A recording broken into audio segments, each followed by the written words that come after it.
All right, Chelsea fans, welcome back to another episode. That's right, of the London is Blue podcast. Hopefully, your favorite Chelsea podcast out there, and a part of the Men in Blazers Media Network. Dan alongside Sam. That's right, you know him as CFC Central for our Benfica Champions League match preview. That's right, Chelsea bringing it back under the lights of Stamford Bridge, an evening fixture, Europe time, UK time, and an opportunity to welcome back one of Chelsea's greatest managers of all time, Jose Mourinho, on the opposite side of the dugout. Not the first time that has happened for Chelsea, but definitely doesn't feel super great, Sam, anytime you see Jose Mourinho on the opposite side of Chelsea Football Club, because he's just very much a face and fixture, I think, of some of the happiest moments as a Chelsea supporter and maybe just over life that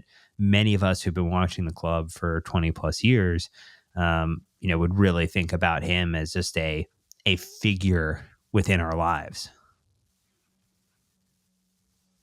Absolutely. I mean, I speak here just for myself, but whenever I started supporting Chelsea just before he came to the club. So for me, he's, my first love, a managerial love, essence, just charisma personified. The way that he spoke was, I think, defined Chelsea in the minds of so many fans, that we're entitled to win and we're here to be, the party poopers, just the favorite killers, giant slayers.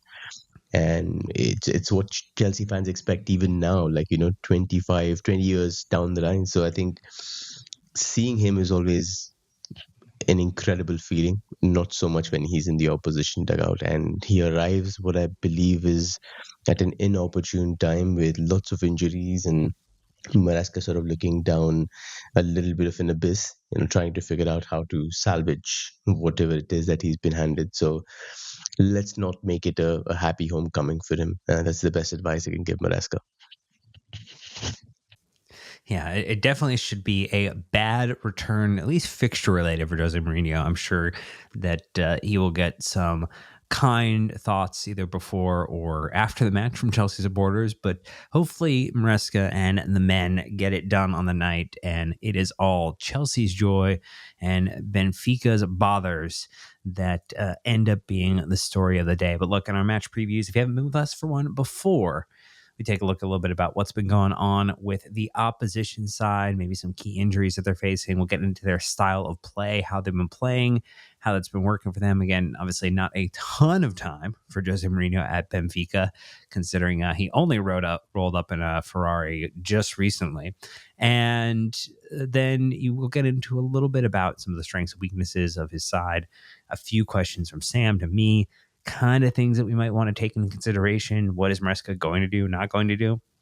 And then our on the ledge predictions. We'll put a couple of thoughts out there on what we think will happen, things like score lines, and then maybe a couple things that are just a little out there. And look, none of us were predicting a Brighton loss, or loss rather to Brighton. So we'll try to get back on track here with the projections. But Sam, if we just want to kind of go into it, I mean, obviously, anytime a team has changed managers this early in the season, I think you would argue that things maybe which weren't not going as well as they should. Yet at the same time, Benfica right now, 7 matches played in the Portuguese league, 17 points. They're a point behind Sporting. They're 4 points behind Porto. I mean, there's plenty that could still go right for this Benfica team this season. Hopefully, just we're not a part of that storyline of things going right. Yeah, I mean, it's been a bit of a headache for me also because, I had all my notes ready from the Club World Cup, and then I end up here and I've had to try to scrounge the internet for Benfica games, and, Mourinho's just had 3 so far. So there is, I would say, a preservation of what has been done so far, but Mourinho being Mourinho, he likes to adapt. He likes to have certain, set game plans in place. It's all about trying to be just compact, trying to make the best out of the out of possession unit, and then figuring out where you can go from there. So His Fenerbahce blueprint is, I think, a good place to start. He went, obviously, very acrimonious circumstances, said the Turkish league wasn't his level, said the culture wasn't up to it, was in a press conference and said, who watches the Turkish league? And classic Jose. And then he's come here and tried to emulate just a very strong squad that he had in Turkey with a lot of different formations. So back there, he used a 4-1-4-1, sometimes a 4-2-2-2, then a 4-2-3-1, and he's already used two of those systems in his first 3 games in charge. So it's going to be a bit of a question mark, Dan, in terms of what he ends up with and what the game plan is for Chelsea. But rest assured, it will be something that maximizes targeting our weaknesses, which look like they're in defense. So don't be surprised if he ends up with a front two. Don't be surprised if he ends up with a very aggressive front four, or he just sits back to absorb any of the pressure that we're trying to exert and then hit us on the break. I mean, things to kind of keep in mind. You mentioned that he's only had 3 matches there, a 2-1 victory, a 1-1 draw, and a 3-0 victory in the league. And so, again, pretty auspicious start. Picking up, 7 out of 9 available points is a great way to endear yourself to a new set of fans that potentially are calling you a special one. And I think maybe as we get into some more of the thoughts about this team, Sam. I mean, I know that he's carrying forward some of this ideas of what he's done previously in the Turkish league. Any thoughts around just some of the players people should be made aware of? Because I mean, I think there is some familiarity with this team from the Club World Cup, and so at least that hasn't changed as heavily as the managerial structure has. Yeah, I mean, Bruno Lage, the previous manager, was obviously rocked up with a certain front four personnel against us in the Club World Cup, and just like us, they've got rid of 2 of them. So we lost Jackson and Madueke.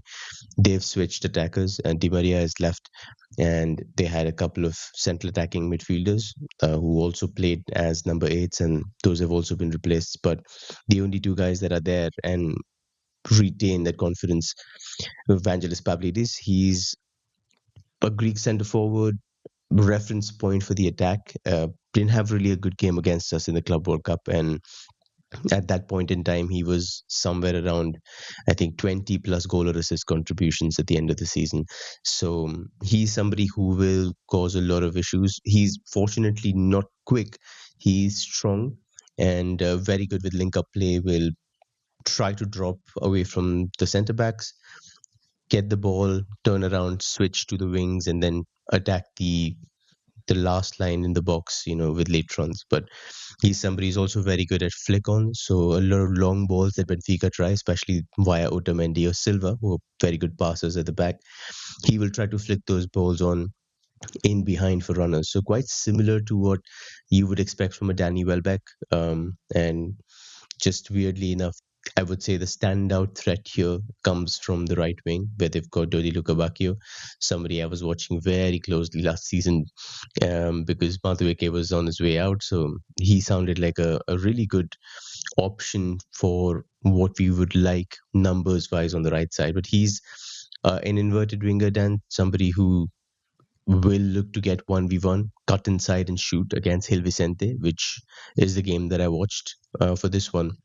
Could have easily had a hat trick in that game, cut in multiple times, and has this highly accurate shot that goes across the goalkeeper to the far post and almost scored 3 times. So he's going to be an issue. And what makes him also, I would say, a multi-pronged threat is the fact that he also likes running in behind off the shoulder. So whenever Pavlidis drops, he's going to try and get into that little gap between the centre back who stepped up and the fullback. So to try to take, a little bit of explosive burst in behind. And he's got the pace, he's got the acceleration to create the yards between him and the defense. So if you react late to it, then it's going to be curtains, and he gets 1v1. So he's somebody to watch.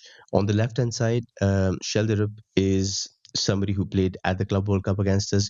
Very ball heavy creator. So will get on the ball, try to get 1v1, has some decent shots on him, but mostly he will try to just pull in pressure and try to set up shots for either the central attacking midfielder or the right hand side.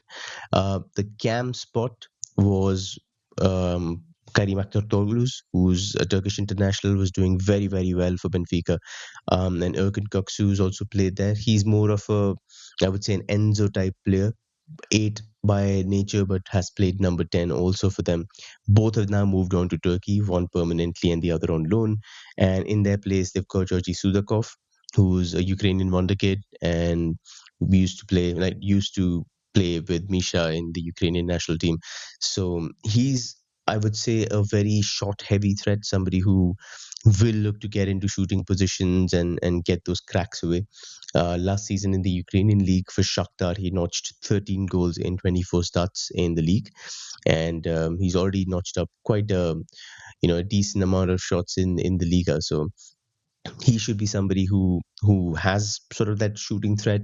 Don't give him any options at the edge of the area. Will try to get some good shots away against an under fire defensive unit. So that essentially takes care of the attack, Dan. Well, let's take our first ad break. When we get back, we will get further into the conversation around some of the things that Benfica has been doing. We'll get into that midfield. We'll talk a little bit about that defense as well, but we'll do that after that first ad break. So stay tuned and we'll be right back. All right. So let's talk a little bit about how the midfield has evolved for this Benfica side as well. I mean, I think that's another thing that we can take a look at here, Sam. Yeah, I mean, Enzo's very well heralded defensive partner, Florentino Luis, who started against us, is has been moved on. I think he's moved to the Premier League for Burnley or somebody of the sort. But they brought in Richard Rios, who's a Colombian, and I would say like a very well-rounded midfielder from back to front, very box to box. So good carrier. Will try to get into positions where he can get the ball and like run at people and get Benfica up the pitch. So excels at, I would say, as a number 8. And the pivot itself, Dan, in that 4-2-3-1, Aursnes and Rios is very heavy duty. So Rios will offer a lot of supporting runs on the right wing. He will end up sometimes on the right flank to overlap. Sometimes he will push in and get into those central positions to try and pick passes, or just get narrow along with Luka Bakio to open up the flank for the right back. So the right side is going to be where the chaos happens for Benfica. There's going to be a lot of shot creating, a lot of off the ball runs, trying to get into the box. Luka Bakio in particular obviously can be as a touchline winger, but he prefers moving into the half space and like pinning their opposition fullback, and that opens up the right side for runs into the byline, runs to the box, and trying to get crosses or cutbacks away from there. So Rios is quite key to that, offering those 3-man overloads from where they can rotate and push up. And that'll allow again overlaps from the right-sided fullback, who I mean I'm expecting will be Amad Edic, but he had quite a bad game last time out. So don't know if Jose will crack the whip and get that switch. So but the pivot itself, we've talked about Rios. The other half of the pivot is Aursnes, who is a central midfielder, but he's also played at right back. He played at right back against us in the Club World Cup, and he, I would say, is more defensively minded. Somebody who's good at putting out fires, very athletic. He will try as much as possible to offer defensive support. Whenever Rios pushes up, he will have a more conservative position, try to guard the center against transitions, and he also has a and he also tries to sort of slot into positions in the back line whenever any defender tries to push out to step out on defenders. So mostly on fullback locations, he will try to be an extra fullback because he's very comfortable playing there. Or even if Benfica want to go to a back 5, then he offers you that option, just slotting in seamlessly and making it a 5-3-2 or 5-2-3, depending on the opposition. In defense, Otamendi and Silva are tried and tested quite consistently. They featured against us in the Club World Cup. They're just a pairing that has a lot of time together. So Silva in particular is an excellent all-round CB. very strong in duels. He can carry confidently and also has these lovely line breaking passes where he hits them while traveling at speed. So, somebody who I would say is a good exit ball for Benfica, somebody who picks out pressure and flips it on its head. So, he's one to watch. We did talk about him being somebody who has a great chance to do an audition for Chelsea because, I mean, heralded by Benfica as 100 million centre back, we're looking for a centre back and somebody who's young, somebody who's already in his national team, very good defensively. So his audition is going to be one to watch for me, Dan. So, just keep a very close eye on his performance in this one. Otamendi is again somebody who's a very good passer of the ball, somebody who excels in duels. Usually, like a box defender, like somebody who's more comfortable, maybe taking threats that are in his own half. But when it comes to sort of pushing up, he can be a little bit wonky. But again, very hard as nails defender. I believe he was a boxer at one point in time. So Joao Pedro is not going to have it easy against two centre backs who will give him issues physically. And the full back slots have been switched up since we faced them.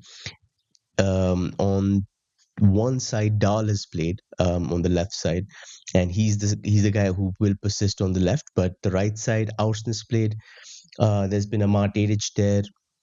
They've also got another Chelsea target who we've targeted in the past, Thomas Araujo, but he's not started for Jose as yet. He came on multiple times, two times out of three. He was benched in the game before Rio Ave. So, sorry, game for against against Rio Ave, he was benched for that one. So don't know whether he starts there. And like I mentioned, Dedic didn't have a good game, so maybe there's a chance that he comes in. He's more of a very defensive player, a centre back, a full back hybrid, so can function in those right-sided places with more defensive, you know, um, ability. But it's just trying to predict what Jose is going to do. Is he going to get both his fullbacks to stay deep and be a compact unit, or does he smell blood against Enzo Maresca? So that would be the question for me. I think I'm looking at it and knowing Jose, he will try to frustrate, he will try to turn the crowd against us,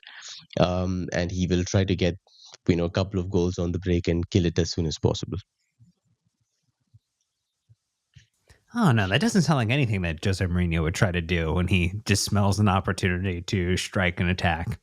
So maybe try to give people a little bit of hope here around this match, this lineup, this opportunity that Chelsea have to secure their first 3 points in this part of the group stage of the wonderful new Champions League format.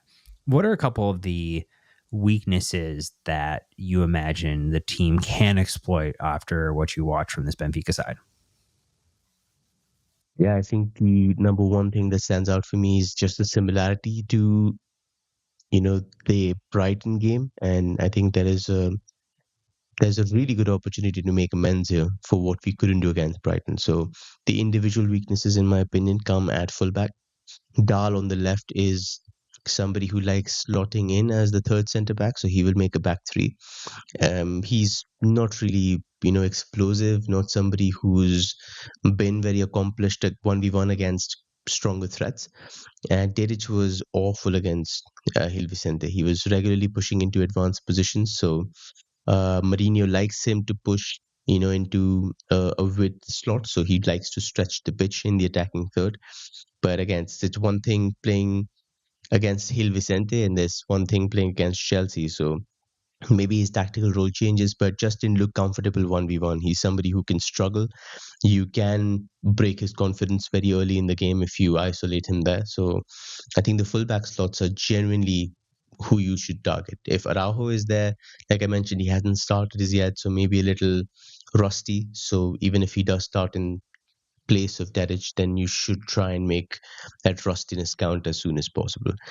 Oursness in midfield, if he starts, he has a habit of dropping down regularly into the defense, like I mentioned. So a lot of the times we'll try to make sure the back line, the last line is reinforced and will abandon midfield if the need be. And that can be an issue because Rios pushes up So if there's a transition where Rios is pushed up the right flank to try and support the attack, and you get in between him and Aursnes, then Aursnes, more than trying to step out, will try to step back into the back five, and that leaves a lot of space in the center that allows you to get into very good shooting positions centrally. So I think that's one to watch. Like if Benfica are attacking down the right, let Rios join, get the ball and try to target Aursnes in the center of the park, and if you can push him back, he will go deeper and deeper. But if you can dribble past him early, then even better. So I think from a tactical standpoint, there will be spaces in midfield to try and just exploit as much as you can. There's also something that, I mean, I'm going on a one game sample here tactically, but a lot of the times the right side of Benfica's defense seemed very reluctant to step out on threat stand. So Tedic and Silva both just held their positions, even in like a low block when somebody received in the left half space. Neither of them pushed up and tried to address the threat as quick as possible. There was more of a insistence on holding position at the edge of the box and trying to make sure you could block something rather than extinguish a threat early. So I would say if there's an opportunity, there could be long shots that you can crack from the left half space. And you should be able to get into those positions, especially if it's somebody like a Garnacho or a Gittins, to get into those positions where they like to shoot. Then there is a chance Chelsea have the ability to get a long shot goal. I would also reiterate that Anatoly Trubin in goal is an excellent goalkeeper, excellent shot stopper. Very, very big guy, and again, somebody who I expect will pop up in Chelsea's recommendations for goalkeepers maybe next season. So he will be hard to beat from range, kind of like Thibaut Courtois, just somebody who is very good in terms of his reach, anticipates shots very well, can be very effective. But in those left half spaces is where the magic can happen. If you can even get somebody to clip in very dangerous balls in behind the line from those spaces, then that's the way to do it. Silva is the stronger defender. I would say the better way to do it was from the other flank against, the weaker fullback. But even on this side, you've got opportunities to make inroads happen. And the last weakness is something that I pointed out even in the opposite fixture in the Club World Cup, is that Otamendi is a very strong dueler, very good defender in and around his box, but he's 37 years old, and you can't really offer a high pressing unit without asking your backline to push into advanced positions. So if he does get there, you need to be able to exploit him in terms of a speed perspective. So Joao Pedro, I believe, won't give him a lot of trouble physically. Like Otamendi will easily handle himself there, but trying to drop into positions where he might be forced to follow could be a very interesting way to exploit him. So I would say that's one to watch. Joao Pedro should be trying to make those matchups happen where he's forcing Otamendi to step out. So Joao Pedro to maybe drop on the right hand side instead of the left that he likes, pull out Otamendi as much as possible, and then get whoever it is at right wing, hopefully Estevao, 1v1 against Dahl, and you might have a way in.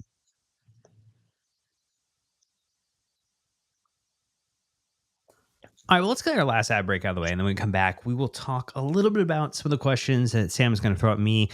Maybe just even how do you deal with Jose Mourinho coming back to Stamford Bridge if you're a manager? Boy, oh boy, that is quite the problem for Enzo Maresca to try to solve, as well as our predictions and the on the ledge ones that hopefully we'll try to get right in this one, particularly if they're positive. So stay tuned. We'll be right back. All right, Sam, your turn to throw a couple questions my way as we try to think about how Enzo Maresca is going to deal with this Benfica side under the lights at Stamford Bridge. Yeah, I think the question here should be, how is Enzo Maresca going to deal with stuff he has at home rather than what he has to do, to stop Benfica? And the first question would be, what are you doing in midfield? Caicedo in injury doubt. Are you playing him in a must-win fixture, or are you going Enzo plus risking Lavia, who we know has a fabulous injury record? So, what are you thinking in the center of the park? Man, it's really a bummer that, and I think we kind of talked about, we don't think that maybe Andre Santos had the best game against Brighton, but you really would have liked to have had the depth heading into this game, and that Enzo's gonna get the checkbox start here. So it is then Hmm. that pairing situation. Could also be the type of pairing where does he decide he wants to put in Reece James and put on Malagusto as well, and then have both of them play, Hmm. versus potentially the Lavia situation as well, considering that, just he just got back on the pitch. Like that feels like, I know there's risks, and each risk has a different tolerance level to it. I mean, Lavia has not played football outside of that couple of minutes for quite some time. I mean, there was 11 minutes, which incidentally is 1/3 of the minutes he played in the first season that we had him in the Premier League for Chelsea Football Club. So very much on his way to having potentially 2 seasons where he has exceeded that first season total. That feels like too little in terms of the minutes to potentially start this game. I think I like, mean, I think that but I mean, also, I guess, like, what do you do? What do you do? I have no idea. I mean, like you mentioned, Andre Santos is an injury doubt. So is Moises Caicedo. You cannot risk Romeo Lavia. Reece James, interestingly, has played, I think, two 90s back to back, if we don't count the Lincoln game where he will not expected to play. So it's definitely going to be a huge question mark. We saw him play in midfield against Bayern, and I mean everybody was bad there. But the center of the park against the likes of Joshua Kimmich and Pavlovic, offering a lot more in the center of the park, it just looked like it was a bad decision to play him there. So I don't know. I don't want to be in Enzo Maresca's position here. Ideally, you would want to go with Santos if he was fit. But again, Santos and Enzo is a very strange pivot. I think both of them have the same weaknesses. Both of them profile similarly in terms of strength. So it's not ideal unless you ask one to be just deeper. And I would want that to be Andre Santos over Enzo, and try to get the midfield partnership going from there. But I think your Reece James call could just come true. I have no idea what to make of it, but I think the answer is really good. I think there are a couple of improvisations that he can make, and that's sadly been Maresca's, I would say, just mo. The challenges that he had to do is just trying to make the most out of a very threadbare kind of squad, and I don't. I have sympathy for him. I really think that it's one thing to say he should be, and then ending up under the lights against the likes of Bayern Munich and figuring out I actually have to do this, and I don't envy him one bit. So, yeah, just going from that injury question, let's hop on to another one. What does the back line look like for you? It's the center of the defense is, again, we know West Fofana is concussed. Tosin is apparently out until the international break. What is happening other than Chalobah, and how are you dealing with it? I mean, we did see Benoit Badiashile come on, so so he potentially is going to be an option for us, right? And so, I mean, it's with Chalobah, getting a red card, and then being out for in the or getting the his red cards, so he'll be out for the next Premier League fixture. Like, you're playing him in this one, and then you're most likely going to put Benoit Badiashile with him, right? Like, you're going to put Benoit Badiashile probably on the left. You'll put Trev Chalobah on the right hand side. It will be either Reece James or Malagusto, and it'll be Cucurella on the left. I mean, like that to me is what I envision happening. But it's also, again, dropping somebody into the center of defense, and it's like your third, fourth, fifth choice in terms of what you'd be doing in a fixture like this. But it's just the nature of the player availability at this point in time. So again, I don't think Enzo Maresca has an easy job heading into this game. And I think he has taken a lot of beats over the last couple matches.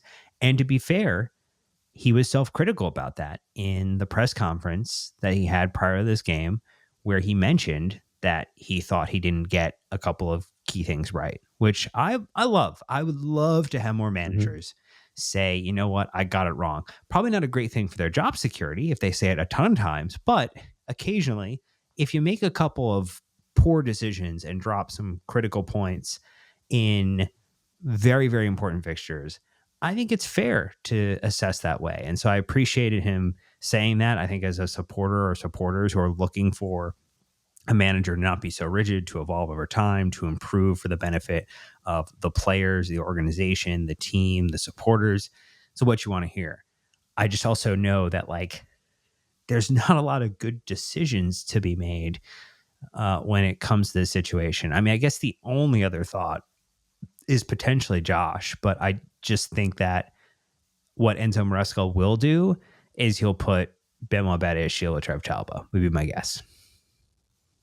So I take it you were not too besotted by Joel Hato at left centre back, or are you preserving that for Liverpool then? I'm just trying to also keep in mind that, I actually think it was a pretty decent outing for him at left center back. So I think that was a good consideration. I also know that Marc Cucurella has looked like he could use some rest at some point too. And so I think that my only thought is just the concern across like player availability and a lot of things. Like, if he gets injured, we then need Joel Hato to be playing every single game at left back. And so I guess I'm just trying not to, take every deputy and make them a starter is, I guess, how I'm thinking about it structurally. I mean, I completely agree with you, but rest when there's Benfica, Liverpool, Forest, Ajax, Sunderland. So I don't think he's getting a rest anytime soon. At There's an least until international the break in 25th of there, October. and he'll end up playing. He'll end up playing for Spain. So I mean, it's great. He's going to get a ton of rest over the next 6 weeks. Yeah, I think the Enzo Maresca point was really good. I really, really appreciated him coming out straight off the bat and saying, got a few things wrong. I think it's accountability, it's taking ownership, and you get fans on your side, and compared to getting 3 sporting directors on your side versus a million fans, I know which one I would choose. But hey, I'm not a football manager, so I think he did the right thing. And if he wants to buy time and at least patience from fans who I would say are empathetic to his situation in terms of injuries, then this is a great way to go about doing it. It's not an easy situation, Dan. And the last one, my questions would also probably indicate, thinking in that direction, another fire for Maresca to put out. What are you doing at number 10? So, Palmer's not available until after the international break. Um, are you throwing on Buonanotte here? Are you trying to pull back João Pedro and, make good things happen? Or what is the thinking? Because we know there was the stat that, he's had one shot in September. 30 days of September, he's had one shot. And it's clearly not working. He's not a number 9. We've banged that drum over and over on this podcast. So does the change start here, or what are you thinking from a personnel standpoint? Yeah, to me, I think it is the try to get João Pedro back in the 10 and see if you can get some good things to happen there. Like that to me, but then that gets to the, well, who then are you going to play centrally? And, like I think you and I have talked a little bit about the Garnacho situation. Like, could he be the guy centrally that you would want to try and see if they could play off of one another? Obviously Garnacho excels at, some of the getting into the box, which, not every one of our players have done a great job of recently in over the past few matches. So that could be a nice positive if we could do that. If we could get João Pedro, a partner, to work with centrally to come up with a little bit of magic. I think that's probably, I don't think he's going to throw Guillou on. I would be absolutely shocked. But again, when there's a lack of availability, some crazy things tend to happen in the lineup. And I really wonder just what is the thing, what's the twist Enzo Maresca is going to have on this lineup? And is it going to be something in the midfield, or is it going to be something in the attack that really just surprises us with what he does? It's going to be Daddy Joe, the center forward. Stop expecting things, Dan. Man, that would be a totally phenomenal thing. Like I feel like that would be like a Gosh, that would be quite the moment. Imagine scoring a goal against Jose Mourinho for Ty George. That would be phenomenal. If like maybe that's my on the ledge prediction. Ty George goal Oh at my God. Stamford Bridge, Champions League night against Jose Mourinho to let Chelsea win 2-1. I'm skipping ahead to predictions, but that's what I'm going to go with there. I'm going to get you your on the ledge Sululu. narrative is special. Delulu is not the Sululu. I will give you my best Gen Z impression of your predictions, but let's just let's just dive straight into that one then. Like, what are you predicting in terms of score lines and an actual on the ledge, not building sandcastle in the air? So give me a good one. I will keep the Ty George one, but I'll give you one more All right. opportunity to atone for your sins. Okay, well, I will go with a 2-1 Chelsea win. I feel like there's some magic at Stamford Bridge on Champions League night, and let's hope Maresca can capture that and a little lightning in a bottle, and maybe carry it forward to the weekend as well. Oh man, but what is the on the ledge moment? Look, I think if Benoit Badiashile starts, I think he gets involved in a goal. I think he can get a headed goal here. We've been good on set pieces. I think he gets dropped back in, starts the center back, scores a goal, puts us ahead first. There you go, on the ledge. Mhm. That's a good one. I think every chance that happens, I mean, would be he's done it before, hasn't he? He came back in the Carabao Cup and then he scored. I imagine. I don't remember the opposition, but he did. So that's a good one to make in my opinion. But yeah, I think for me, I've seen the Champions League kind of spectacle. Even under Graham Potter, we ended up against Dortmund, absolutely Oh, I bereft was of there, hope Sam. after I losing the remember that first game. game. It was phenomenal.